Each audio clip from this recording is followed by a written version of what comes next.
Hello, Steve White, TrekBoy89 for SteveArts89. Well, holy crap, did Picard Part 8 dump so much exposition. It's like they just said, oh god, we have to just explain everything from 8 episodes in one episode because we've got 2 episodes left. It was a huge dump. Okay, but it was good because there's so many stupid things that were just floating out there that suddenly had explanation, and it's like, oh, okay.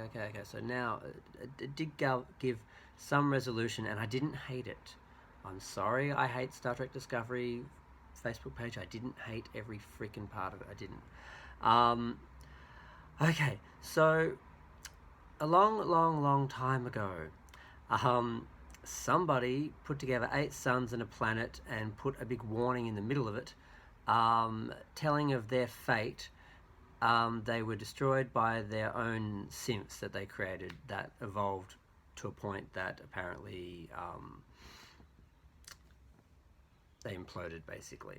Um, Now, the Romulans discovered this, and they use it as some sort of test. They have a planet called Aya, the Grief World, and basically people go there and they face this vision of the future or the past where they were destroyed and their possible future if they go the same path.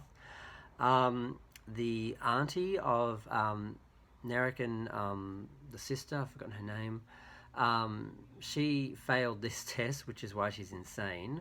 O passed it, and the sister passed it. And basically, they came up with the idea of destroying Mars as a way to turn Star Trek, Starfleet against the synths. So the Romulans were behind it. This group was put together purely to defend the universe from the synth scourge ever, rising in their time, I guess. So we got the explanation of them, the Zatvash or whatever they were called. So they were formed purely to deal with that problem. O is half Romulan. She was put into Starfleet a long time ago as a plant or a sleeper or whatever you want to call her, to do all of this, and she's been testing and recruiting people the whole time.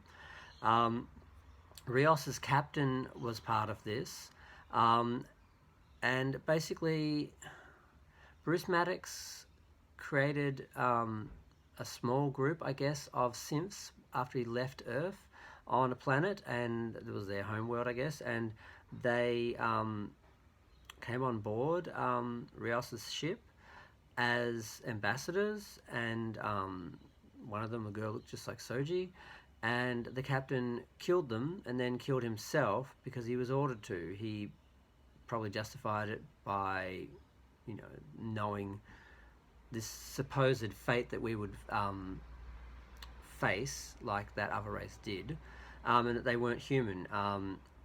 Rios covered it up, so it wasn't for nothing, and he, I guess, lost his mind and left Starfleet. So we got Rios's story, partly from all his alternate holograms, and they tried to do a funny scene where they had all of them working together, and they were trying to Raffi was trying to work out what happened to him from them, and it was kind of comical, but it was just really out of place. Like, all of a sudden we have this little comedy routine we've suddenly got multiplicity in the middle of an episode. It was off. As a scene on its own, it kind of works, but just within the episode, it's just really out of place. Now, God, there's so much. I'm trying to work out how to actually explain it all without going backwards and forwards and too out of sync. Now, Girardi is exposed. When Picard gets back to the ship, they've worked her out. Raffi has. Picard doubts her, but then he eventually is like, oh crap, yes, Raffi's worked it out. She acknowledges everything she did. She is going to hand herself in when she gets back to, when they get to Starbase 12, because they're heading for Starbase 12.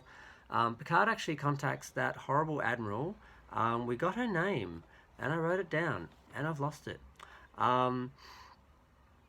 he basically says, "I told you so," and she basically says, "Oh, shut the fuck up. Here's your squadron." Because he asked for a squadron, and she basically is like, "Yes, you're getting your squadron. You know, fuck off, bye." Because she's just a hologram sitting in his holographic room of the vineyard, and she leaves. He did say if she said that this was not Starfleet's problem, she was a waste of space. And then she said, "I'll shut the fuck up. You're getting your squadron," and left. So there was a lot of fucks in this episode. Now, I swear a lot myself, but I'm not a 24th century evolved human being.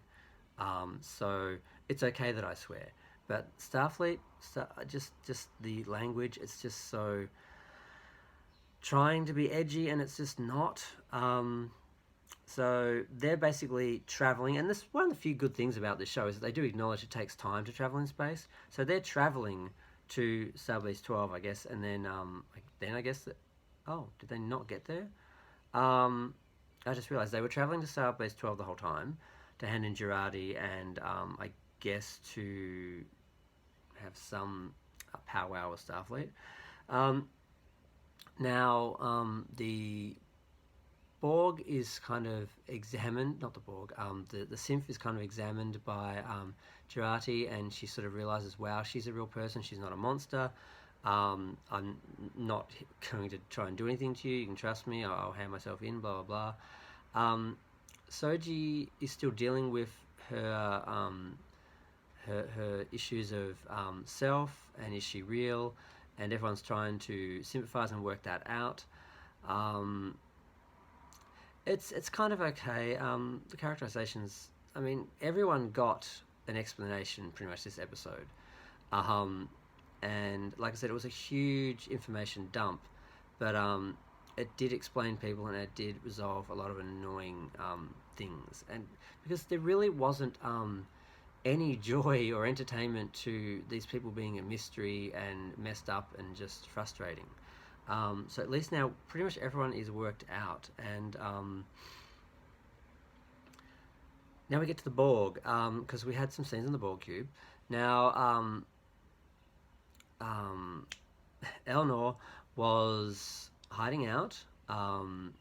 The sister was killing all the reclaimed Borgs, and she had a plan to jettison all the Borgs that were in stasis before they could be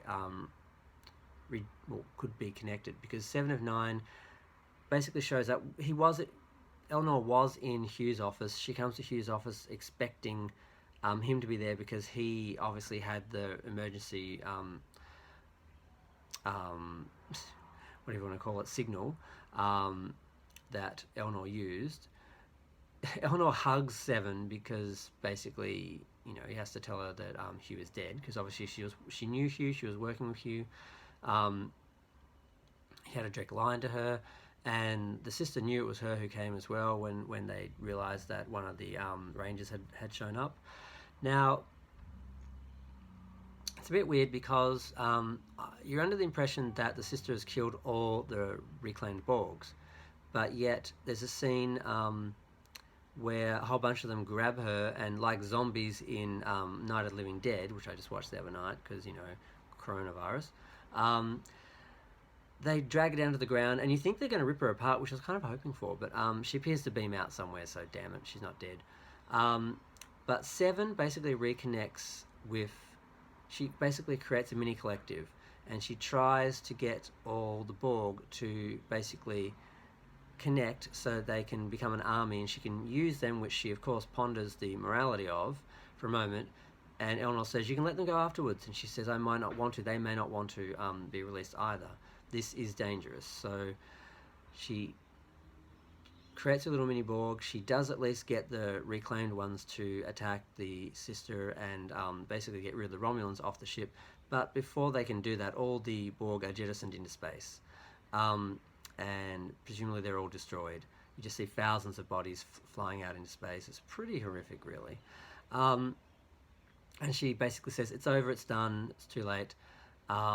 And she disconnects. Now, the weird thing is, and it's really lame, her eyes go black, just like she's a demon or something, and that's nothing to do with Borg technology or anything. It's just what basic basic sci-fi fans expect from an evil villain is their eyes go black. So there's stuff like this that happens in the episode. That there are a few stupid moments and things that just don't work. But the explanation for so much stuff that was annoying before that kind of sort of overpowers those few little moments of annoyance. I was just relieved that the realization that the story's almost over, so much has been explained that this is going to end soon. So basically, Soji commandeers the ship because she has to use the Borg network to get to her home world before everyone else does. And she eventually lets Picard and that in, and they all decide to help her, and they all go as one team. And that's where the episode ends off, where they basically go into the Borg network. And of course we see Narek or whatever in his cloak ship decloak and go in and follow them afterwards. So everyone is heading for this planet. There's going to be a big confrontation at this planet. The Romulans are all coming. Starfleet is coming with their squadron. Picard and his crew are coming. Narek's coming. Everyone is going to be there. So I guess there's going to be another big battle full of ships, like at the end of Star Trek Discovery Season 2. Because that's what you have to have at the end of a season. It's like the end of a Star Wars movie. You have to have a big battle with giant ships and a whole bunch of little ships. It'll probably look like that, just like Season 2. They had a scene on the Borg ship, which I guess Seven is in charge of now. Now, she did disconnect, thank God. She referred to Annika in the third party, saying Annika has work to do, and then she disconnected, which was kind of disturbing to hear her speak of herself in the third person. And the idea of her connecting to the Borg again after reclaiming herself and becoming human again was kind of upsetting to watch a little bit, but it didn't go anywhere bad. She was able to step in, step out. There was no physical connection. She wasn't actually injected with nanoprobes. She was using some sort of holographic link or something. So I guess she knew she was safe the whole time. And there were a whole bunch of little creatures or mini ships or drones all over the Borg cube as well that they were using. So I'm guessing they're all going to be flying around, attacking things, and this is all just heading up for one big cliched space battle like Star Wars is how I think it's going to end. I'm just going to leave it there, I guess. Basically, the whole episode was exposition, a little bit of character. Only a couple of moments pissed me off. It wasn't the worst episode. It wasn't like last week where we got to revisit the Rikers. That was magic. I knew it wouldn't be anything like that, but I'm glad there was so much was explained, and there's so little left of the show to work out and to deal with. It's almost over, and I feel kind of relieved. Sorry for my breath, I've still got a cold. My voice has still got a cold. But I'm going to leave it there. That's Broken Pieces. And we've got 2 more episodes left, and I guess we'll have to set up for a battle and then a conclusion. So I'm kind of relieved it's going to end. And I just hope, I don't know how they're going to do a season 2 and what it's going to be. Yeah, I guess we'll see. Feel free to share, like, comment, subscribe. Let me know what you thought of the episode. Yep, I'm gonna go. It's all too much. It's all too much to process. I mean, I feel like I have, but I just need to step away from the exposition. Bye.